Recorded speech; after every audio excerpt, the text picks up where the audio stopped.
merasa benar-benar Tuhan hadir. Ya, oke, yang merasakan Tuhan hadir coba angkat tangan.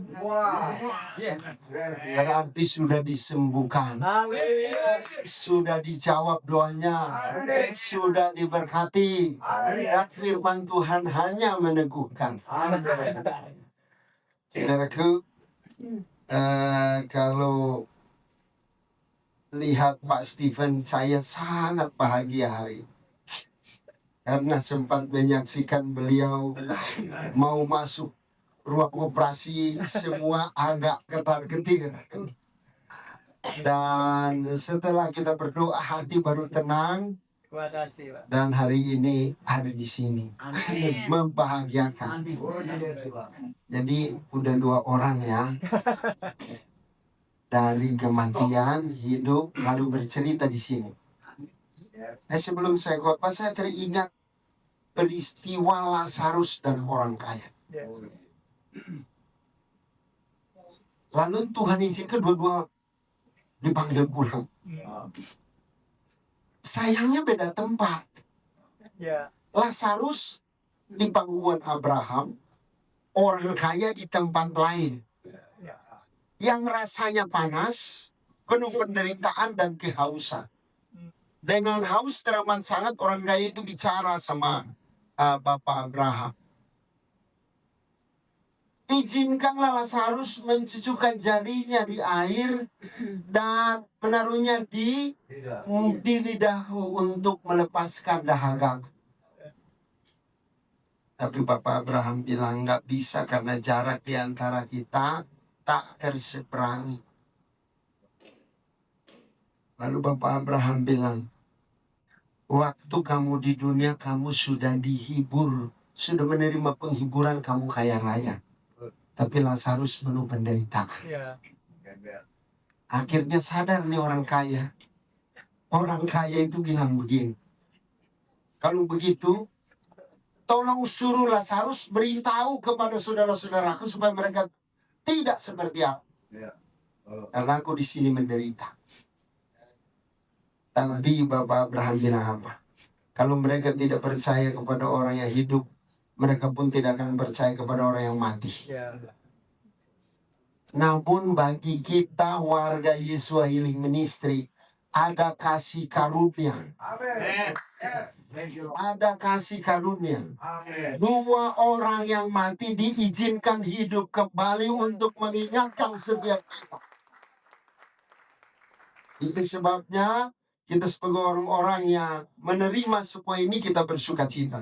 Baik, malam ini saya rindu kita buka firman Tuhan yang terambil dalam Amsal pasal yang ketiga.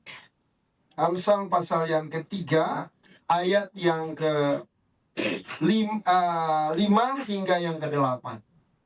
Amsal ya pasal yang ketiga, ayat yang ke-5 hingga yang ke-8. Masih di slide pertama. Saya beri judul penerima janji kesembuhan. Sebab kita di Yesua Healing Ministry. Pelayanan Yesua yang menyembuhkan. Dia melayani, setia jadi istri, setia jadi suami, dan semua kesetiaan. Maka kita akan beroleh kasih sayang. Dan pada ayat yang ke-5 sampai ayat yang ke-7 itu bicara tentang kesembuhan. Sedangkan pada ayat 9 dan ke-10, ayat yang ke-9 dan 10 itu bicara tentang kelimpahan. Saya mau fokus pada kesembuhan. Saudaraku, rahasia-rahasia atau tips-tips ini disampaikan. Tujuannya adalah agar kita menerima kesembuhan yang dijanjikan. Maka pada bagian ini saya rindu kita mengetahui apa rahasianya supaya kita menerima janji kesembuhan itu. Nah, kalau kita memperhatikan lebih jauh, saudaraku, dari ketiga ayat ini terdapat 3 rahasia, 3 resep kita bisa menerima kesembuhan. Yang pertama adalah percaya Tuhan dengan segenap hati. Itu pada ayat yang ke-5. Yang kedua, Kita menyertakan Tuhan dalam segala perilaku. Ayat yang ke-6. Dan yang ketiga, itu kita takut Tuhan dengan menjauhkan kejahatan. Nah, saudaraku, ketiga rahasia ini itu dinyatakan pada ayat yang ke-8. Jika kita melakukan, maka kita mendapat kesembuhan pada tubuh kita dan kita disegarkan tulang-tulang kita. Mari kita mulai satu persatu, saudaraku. Next. Yang pertama, percaya Tuhan dengan segenap hati. Ayat yang ke-5 sekali lagi saya bacakan. Percayalah kepada Tuhan dengan segenap hatimu dan janganlah bersandar kepada pengertianmu sendiri. Saudaraku, ketika kita ngomong percaya dengan segenap hati, rasanya mudah sekali ya. Gampang sekali kita ngomong. Tapi belum tentu itu kita mampu lakukan. Kita mempercayai setiap orang hidup punya masalah. Dan setiap kali masalah bikin kita pusing. Punya beban berat. Stres. Ada yang bilang stres. Nggak lagi sampai ke seno. Aduh, jangan sampai ya. Aduh, bahaya ini. Ada stres. Kemudian tingkatan berikutnya stroke. Yang terakhir stop. 3S. Ini bahaya. Bahaya. Saudaraku, ini percaya dengan sepenuh hati. Kalau benar-benar kita punya, itu nggak akan menyentuh kita. Banyak sekali janji Bapak Yesus. Apa janji? Marilah kepadaku semua yang letih lesu dan berbeban. Aku akan memberi. Bapak Yesua mungkin berdosa? Bapak Yesua pernah berdosa? Hari ini kita sudah datang, sudah dapat kelegaan? Benar ya.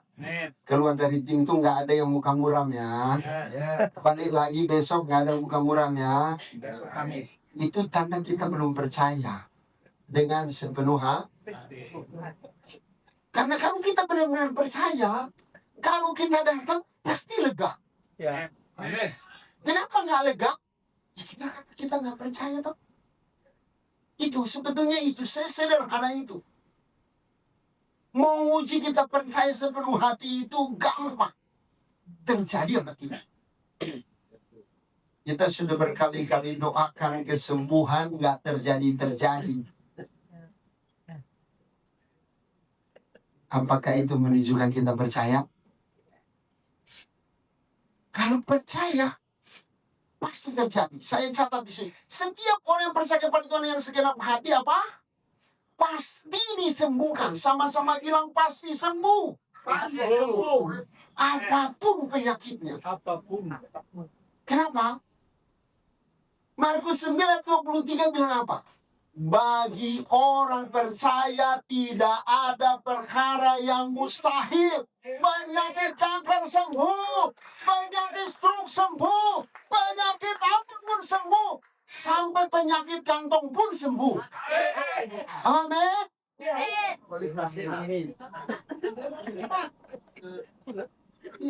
Penyakit jiwa pasti sembuh. Ada di sini yang sakit jiwa? Jangan saudara gitu. Sakit hati itu sakit jiwa. Benar apa benar? Ada di sini yang sakit hati? Sadar ya, itu tanda sakit jiwa. Itu sakit emosional. Benar? Itu mempengaruhi jiwa. Kalau fisik, kira-kira sakit hati itu mulai flu-flu dikit.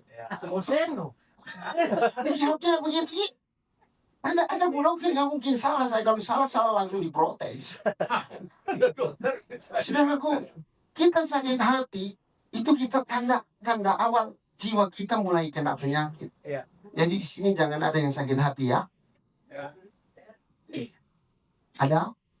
Ada di sini yang cemburu, iri maksudnya. Ada yang mulai iri, awas, bahaya. Iri, Itu penyakit menyentuh jiwa. Ya, itu buang semua ya. Ya. Tuhan adalah penyembuh seutuhnya. Ayatnya banyak di situ saya tulis, Bapak Ibu yang nggak sempat lagi. Waktu kita bisa jam 10 malam. Baca Mazmur 147 ayat 3. Itu dia menyembuhkan emosional kita. Ya, sakit hati kita. Dia sembuhkan. Amin. Saya tulis Keluaran 15:26. Dia Yehova, dia Tuhan penyembuh. Dia menyembuhkan kita punya tubuh dan dia menyembuhkan kita punya roh. Ya. Next. Nah, saudaraku, percaya dengan sepenuh hati menyebabkan kita mengalami kesembuhan. Ada banyak cara Tuhan menyembuhkan. Ya. Di antaranya melalui doa. Doa pertama saya lihat dalam Alkitab, mulai dari Kejadian pasal 20:17. Itu Abraham berdoa bagi Abimelek dan seluruh istananya. Itu menyembuhkan mereka. Jadi, kesembuhan bisa terjadi melalui doa. Asal kita percaya. Saya mesti ulang-ulang percaya, saudara. Kenapa?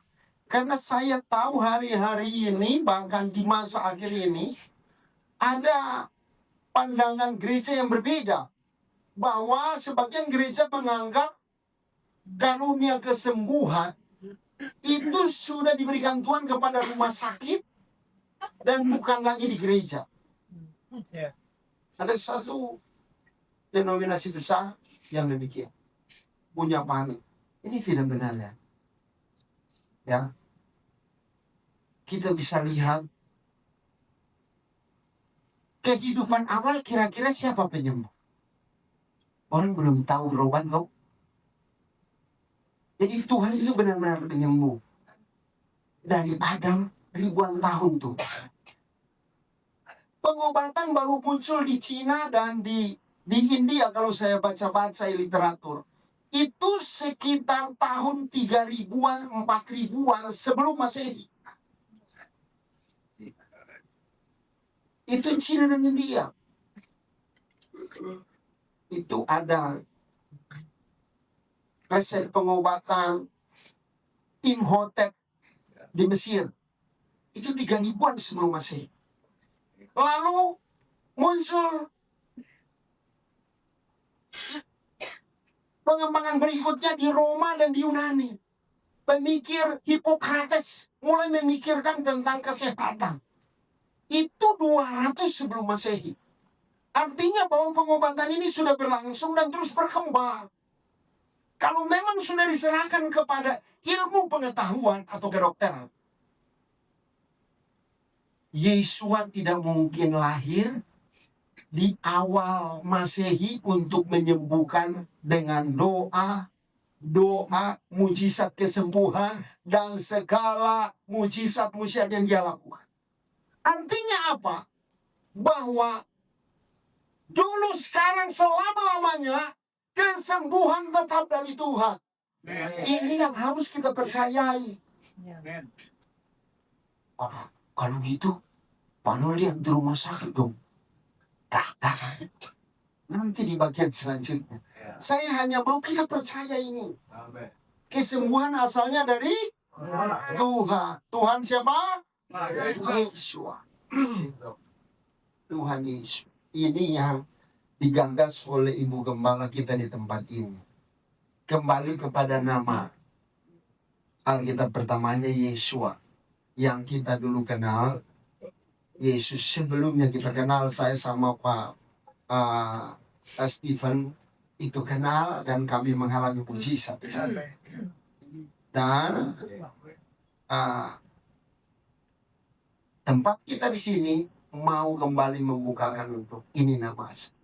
Tetapi yang prinsip situ adalah kita tahu persis bahwa betul-betul Tuhan kita itu hidup. Dia betul-betul ada. Dan kita mesti percaya. Kalau kita nggak percaya dengan sepenuh hati, kita bakal menyesal. Amin. Saya ulang-ulang, 2 orang mati bangkit untuk mengingatkan ini. Bahwa Tuhan itu ada dan kita mesti percaya. Apalagi hanya sekedar penyakit. Kematian aja dia sembuhkan, dia hidupkan, apalagi penyakit. Melalui penumpangan tangan. Mereka akan menumpangkan tangan atas orang sakit, orang itu akan sembuh. Itu Markus 16 ayat 18. Sebelumnya tanda-tanda orang percaya 17. Kalau kita benar-benar percaya, pasti kita mampu melakukan. Amin.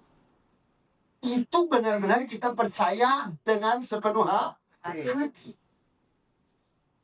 Pasti. Nggak usah pikir, ini gua doain sembuh kagak ya? Ya ilah, kagak bakalan. Belum doa udah ragu. Orang yang bimbang tidak akan melihat kemuliaan Tuhan. Tidak akan mengalami mujizat. Melalui mengolesi dengan minyak. Markus 16 ayat 13, Yakobus 15 14. Ya. Bahkan kadang ada aneh-aneh. Kisah Rasul 19 ayat 12 itu sapu tangan Paulus ketinggalan, dikibasin sama orang sakit, orang bisa sembuh. Ada banyak ragam macam cara Tuhan menyembuhkan. Di belakangan ini kita mungkin masih ingat.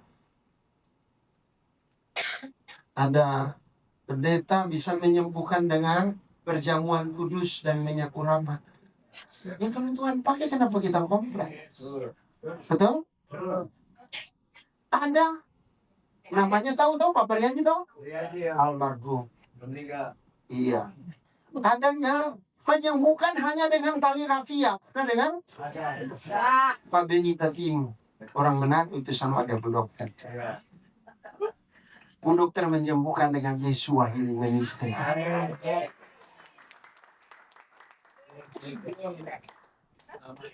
Masih bagus cara begitu daripada diambil tanah dulu. Lah Tuhan Yesus begitu loh. Benar? Dikasih ludah, tempel ke mata orang buta melihat. Kadang-kadang kita yang gak masuk akal, kita percaya. Masuk akal kita gak percaya. Bagaimana kita bisa dengan sepenuh? Ada satu kisahan saudaraku mengenai kepercayaan ini saudara. Tapi cukup panjang ya.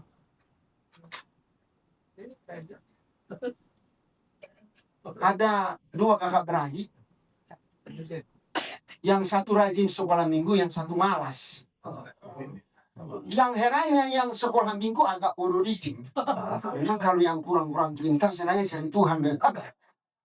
Kenapa? Karena dia tahu dia gak pintar, Tuhan yang pintar. Nah yang gak cari-cari Tuhan, dia pintar. Dan sekolah rajin, rajin, dua-dua rajin. Yang rankingnya gak cari Tuhan, yang malas-malasan. Singkat cerita, karena pintar lebih beruntung yang cari Tuhan. Dibutuhin banyak orang. Yang cari Tuhan kerjanya biasa aja, gaji pas-pasan. Ada di sini yang gajinya pas-pasan? Itu dia cari Tuhan. Saudaraku, lalu singkat cerita, setelah kaya raya, yang gak cari-cari Tuhan ini biasanya banyak penyakitnya. Serius. Karena persaingan sana sini, dia stres, sakit.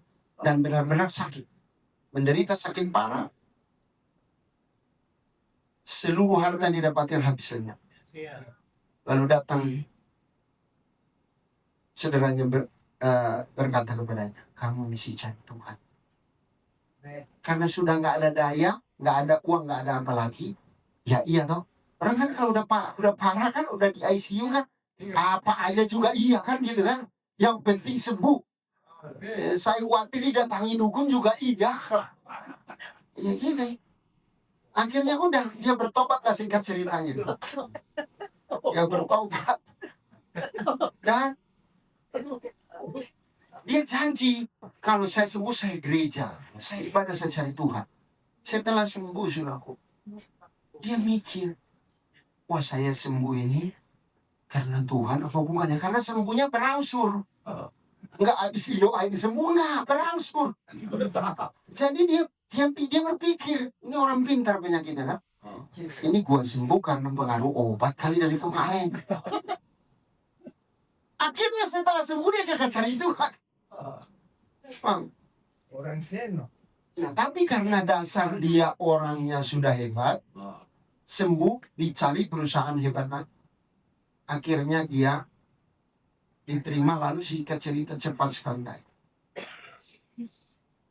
Saking kayanya, dia nggak sadar hidupnya sudah begadang minum segala macam, kembali kambuh penyakit. Lalu di situ habis kembali semua hartanya. Berulang. Datang lagi saudaranya. Biasa kan begitu kan. Kalau orang yang cari Tuhan sabar dong. Di sini sabar nggak? Sabar dia dengerin firman-Nya lama nih. Jadi dia datang akhirnya bertobat lagi ini ceritanya. Bertobat lagi. Bertobat. Buat lagi. Bukan. Bertobat. Dia sembuh lagi. Tapi kembali sembuhnya bertahap lagi. Sementara dia kan sudah habis semua rumah sakit dia. Orang Manado bilang baronda. So habis. Jadi segala macam obat. Mulai dari obat rumah sakit sampai makan tanah, makan apa, makan semua dia minum. Makan hati. Akhirnya dia sembuh bertahap. Ketika dia sembuh bertahap, sudah kembali kambuh dia. Dan kali ini dia benar-benar beruntung. Kekayaannya berlipat kali ganda dari semula.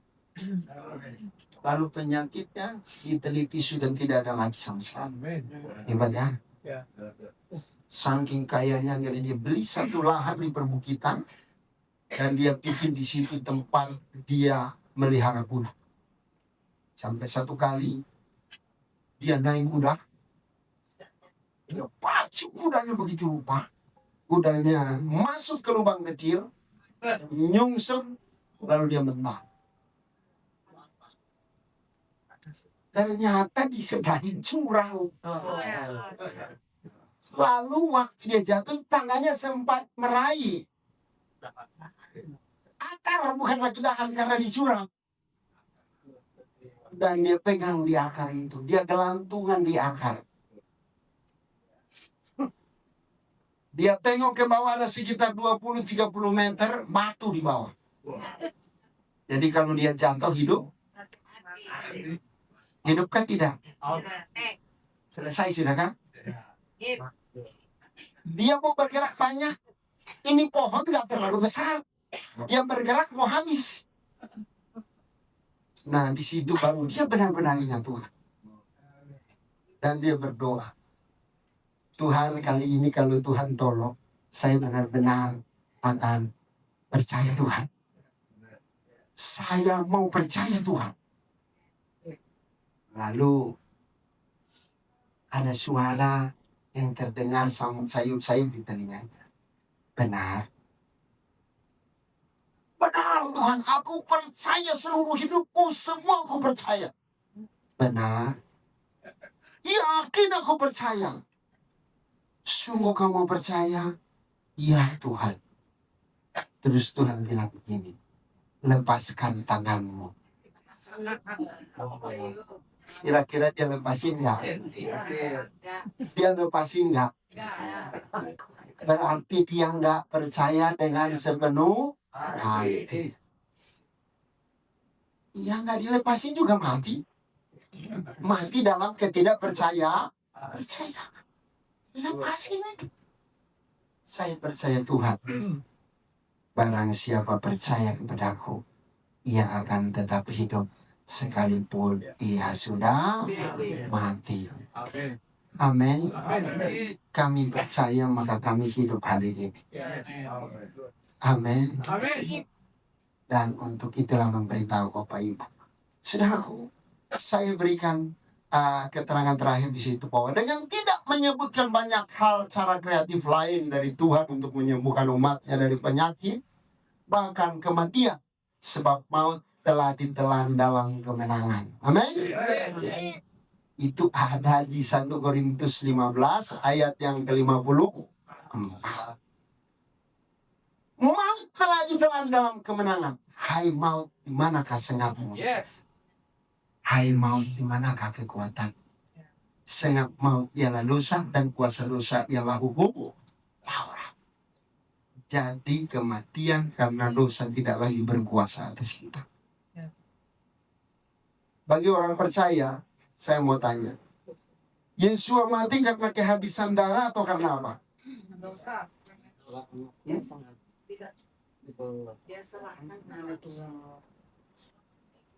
Yesua mati karena dia menyerahkan nyawa, bukan karena kehabisan darah, saudara.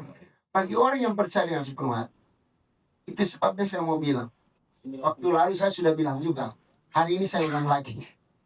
Bahwa seharusnya bagi orang percaya, dia punya keyakinan bahwa saya tidak akan mati oleh penyakit apapun. Saya hanya bisa mati dengan 2 hal. Yang pertama, kalau sudah waktu Tuhan untuk saya. Yang kedua, kalau saya menyerah.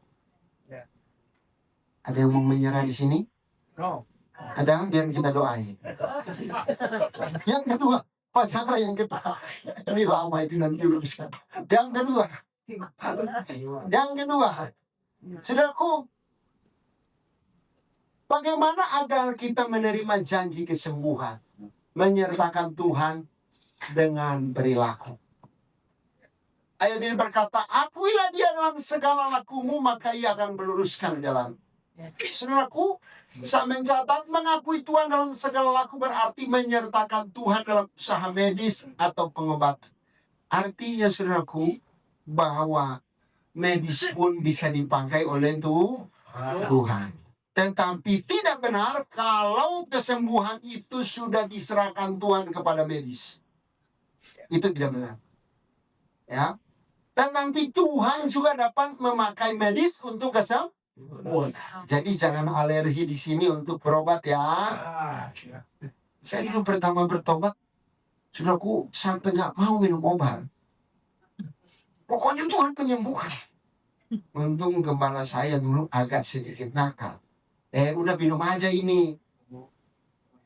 Enggak, saya tanggung dosanya. Enak tuh kalau ditanggung dong. Ya udah saya minum. Itu jeleknya. Ya. Jadi gembala agak nakal-nakal sedikit begitu. Dia pikir dia bisa tanggung dosa saya kan. Ya. Tidak hanya bersandar pada pengertian diri kita sendiri atau medis semata. Kadang-kadang ini bikin kita pusing, apalagi kalau medis sudah memvonis 6 bulan lagi, 3 bulan lagi, 1 minggu lagi. Saudaraku, saya beberapa hari lalu dengan istri baru menjenguk satu anak juga, anak jemaat di rumah sakit di Firdaus, Sukapura, baru minggu lalu. Jadi waktu masuk ke rumah sakit sebetulnya punya iman cukup bagus di situ. Kita bisa contoh. Kamu boleh vonis. Dokter tolong, kamu punya tanggung jawab, orang masih hidup. Dirawat apa aja. Yang penting anak saya dirawat di sini. Habis itu, dia panggil hamba Tuhan termasuk kami untuk datang mendoakan. Tapi sudah tahu, hari ini anak itu sudah keluar dan sudah sembuh.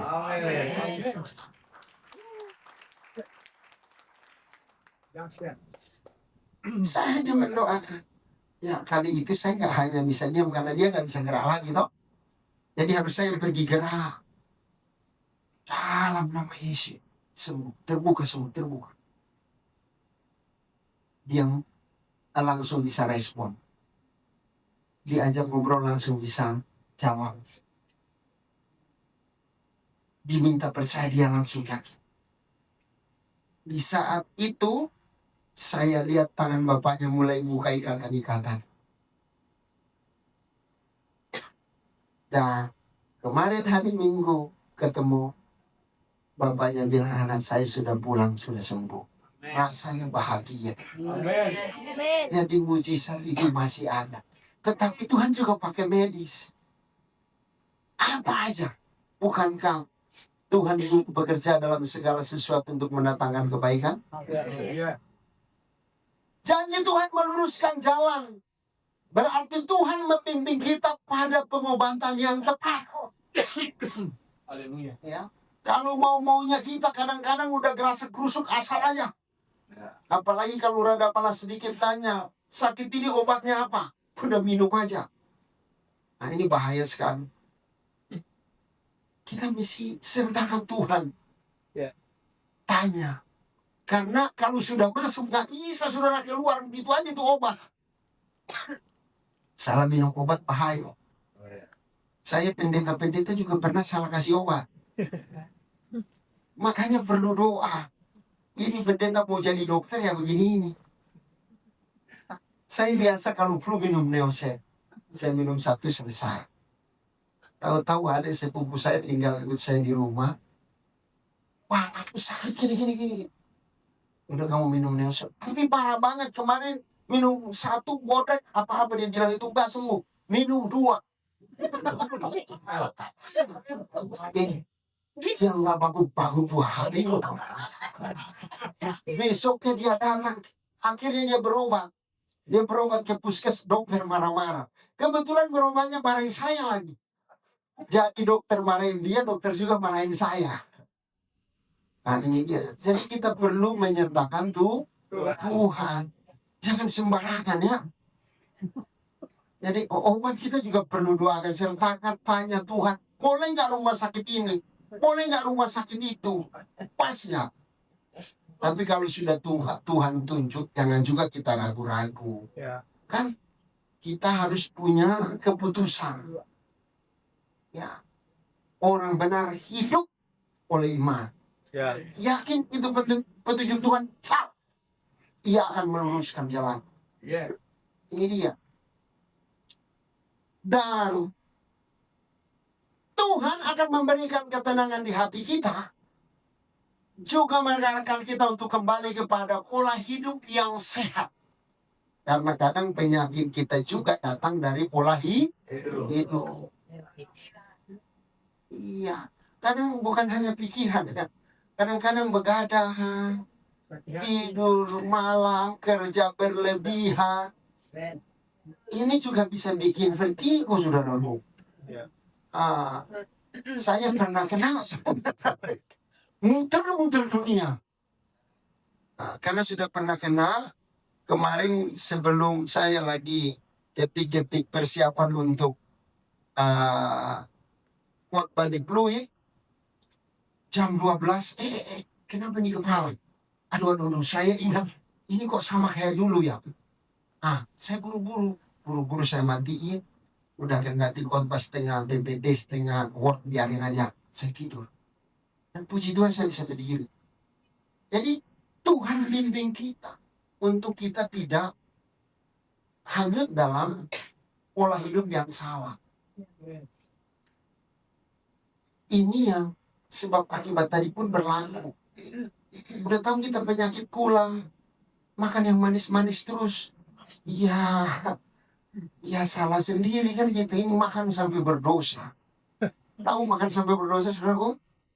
Dan tahu darah tinggi, doyan RW, RT dan kawan-kawan. Ya kan? Makanya nggak tanggung-tanggung, makan sampai puas katanya. Ini makan sampai berdosa. Ya, oke. Lalu terakhir di sini. Hal itu sering menjadi penyebab stres, kecemasan, dan tindakan salah yang merusak diri. Jadi, tinggalkanlah pemahaman diri yang terbatas dan ambillah kedaulatan Tuhan. Saudaraku, ini ada yang berasa nggak? Maaf kata ya. Kadang-kadang kita bilang kejahatan kalau membunuh. Ya. Menganggap diri sendiri bijak juga jahat sebenarnya. Karena itu bisa menyebabkan stres.